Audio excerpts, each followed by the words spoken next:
And it's 1-0 to Tottenham Hotspur. Oh, wow. My goodness, what a start. Sorry to interrupt you, Ryan, but an incredible start for Spurs, Mark. I completely missed it. Yeah, you blink and miss. I was listening to you, Ryan. Yeah.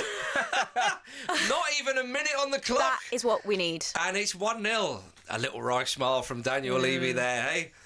Brennan Johnson. Yeah, it looked like it was Brennan Johnson, yeah. Was it? Oh, By the way, can I just a word for him? He's got it at points from the Spurs fans and from, social media having to delete it and things like that. Whereas his output this season, I mean, people may think, he doesn't take players on enough or whatever, but you can't discredit him getting in the box, getting on the end of a cross coming in from the other side. Brilliant work there was that Udogie? I've got to give it to him. I've got. Yeah, there's chat. Was it a nudge in the back? But I mean, there was Brennan Johnson, obviously at the back post to nod in. Yeah. Big win from Richarlison in the air. Did you say they're checking that? Well, who knows in this VAR era that we live in? That I think that maybe one or two suggesting that there was a bit of a nudge in the back, but I think it'll probably be given. But it's a great start. My goodness, to settle the nerves there. Yeah. And Richarlison in the side, we know what he's like in the air. There we go. For him to get a headed assist for Brennan Johnson at the back post. I mean, normally taps it in with the foot. Look, I know we question Ange, but he clearly knew what he was doing, starting Richarlison, so fair enough. Fair enough. Maybe he will keep his job. Who knows? I mean, it would be quite something after this season if Ange manages to win that second season trophy. 2-0 at Spurs. First holiday. It's 2-0 at Spurs. Come on. Oh God, they're actually getting the job done over there. It's all coming up James the Maddison. English clubs. I know. Oh my! James Maddison scores. There you go. He knew it in his press conference yesterday. Yeah, he did. He's backed at Ange 100%. That's what he said. I'm just guaranteed though that ours is guaranteed too. You've still got a penalty to take. So that's true. What a few minutes this has been. Spurs have just gone 2-0 up. Maddison scores. Spurs. They are very much on the front foot. Yeah, Maya. in control. And, what a save that is! Nearly 3-0 Spurs. Save. Nearly 3-0 Spurs there. But that's absolutely right. Spurs really could win this tie 3 or 4. Yeah, I think so. And in all honesty, as a Spurs fan, and any other Spurs fans watching this will know, I'll probably only feel comfortable at 4. Yeah. Honestly, anything else. And yeah. But what a position to be in, though. I mean, before the game, we did talk about Spurs being heavy favourites, of course. Yeah. But now look at them 2-0 up, and you're thinking, right, let's go and make it 4. You haven't said that too many times this season. Now, I mean, I know, we were made favourites at the start of the competition, and you think, showing it why now, eh? Yeah, exactly. But it looks like the keeper's really hurt his fingers here from that save. I mean, it was an absolute rocket from Bentancur. Yeah. A brilliant save, but looks like he's really hurt those fingers or his hand, his wrist, I'm not sure. But yeah, you never really start believing until it gets to these stages, do you? And, me and my friends have spoken about potentially going out to Bilbao, the route, prices are skyrocketing already. 2-0 up, Tottenham Hotspur. It's a lovely old job so far. Yeah, Bodo Glimt just had a little chance at the end there, but realistically, I think it could be more for Spurs. I don't, again, want to jinx anything, but these aren't a great side, and like you said, they're missing a couple of players, but defensively they're all over the shop. I mean, whether it's Romero or Van de Ven, between the two of them, the long ball's working every time, and that's how we saw Maddison get in for the goal. But towards the end there, Solanke had a chance, just ricocheted back off him for a goal kick, but that's definitely an avenue for us to get down. If it's not working down the wings like we said, then that ball over the top, I mean, they don't look set at the back at all, and going forward it's not really much either. So we're cruising in the game. I'd like maybe at least 1, 2, but beggars can't be choosers. But yeah, at least one more and I'd be settled. Yeah, I think that Ange will get them in at half time and say, look, lads, these are there for the killing off 100%, yeah. Because I think, you're right, it's a semi-final, and there might be a little bit, okay, let's feel them out, okay, very early goal, but my goodness, the crowd have got to be up and pushing them over the line. Yeah. Sorry, I think there could be a penalty check here. Really sorry to interrupt you. No.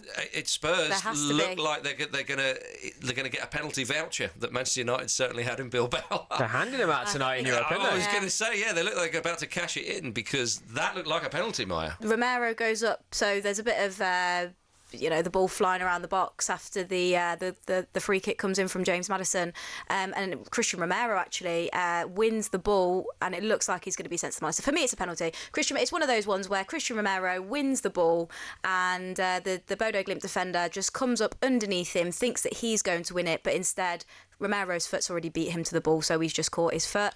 And for me, that's a penalty. I don't think the ref will be looking at this one for very long. Yeah, that's a penalty all day long, surely. And then it's, what did I say? Dominic Solanke penalty. There you go. Take it. There we go. Although I'm not as confident as you were, Ryan, about Bruno Fernandes, no. But he's a good penalty taker, Dominic Solanke. So for me, this will be given, and fingers crossed he can convert it. It is a penalty for Tottenham Hotspur. Who's taking it, Maya? Well, I think this happened before. I mean, James Maddison looks like he's over the ball, but I feel like in the last game, Ange doesn't look happy. I mean, there was a bit of bluffing going on, and then Solanke came up and he took it, and I think we will see him take it, but I don't see Solanke in the picture, so it might be James Maddison. That would be an interesting decision between whether that is amongst the players or whether is that Solanke stepping up now. Looks yes, like there we go. He's got the ball. I would have been a little bit worried. Not to, discount Maddison. He's a decent, dead ball taker. But Solanke's the main penalty taker, isn't he? Well, actually, it was Son. And even when Solanke... I mean, these Spurs fans can't look, and neither can I, to be honest, but I'm being forced to. This is a big moment here. It is huge. This could be that third goal. And I think if we get a third, we get a fourth. He steps up. Oh, look at that. 3-0. It's a bit Bruno-esque, that, wasn't it? Was it? I didn't see it. It was a bit Bruno-esque. Yeah. I'll tell you what, the goals are flying in because Chelsea have just gone 4-0 up as well. Yeah. I don't want to overshadow Spurs with Chelsea there. Carry on, though, but it's 3-0 to Tottenham Hotspur. It's 3-0. It was a really, really cool, calm, collected penalty. And I'll just say, even when Solanke came in, Son did still continue to take the penalties that we got, which I think was a bit confusing, considering I've never really seen Son as a penalty taker anyway. But when Kane left for that season, when we didn't have Solanke, he was the one who took them, and he's not got a bad record, but I think he missed 2 on the trot. Right. And then Solanke came in, and obviously now Son's injured anyway, but Solanke I think would step up now, and I think he's kind of solidified his place as our penalty taker, because look at that. It's cool as anything, cool as ice, an anime celebration, and 3-0, happy days. Bodo Glimt have scored. Yeah. At Tottenham Hotspur, that's exactly what Spurs did not want. No. I mean, 3-1 is still a decent enough scoreline, but that gives Bodo Glimt real hope for that second leg, Maya. It felt like they had a little period when you mentioned it, but then it felt like we were on top for a little bit. Tell had a chance, but it just sloppy. I don't know whether they're just a little bit...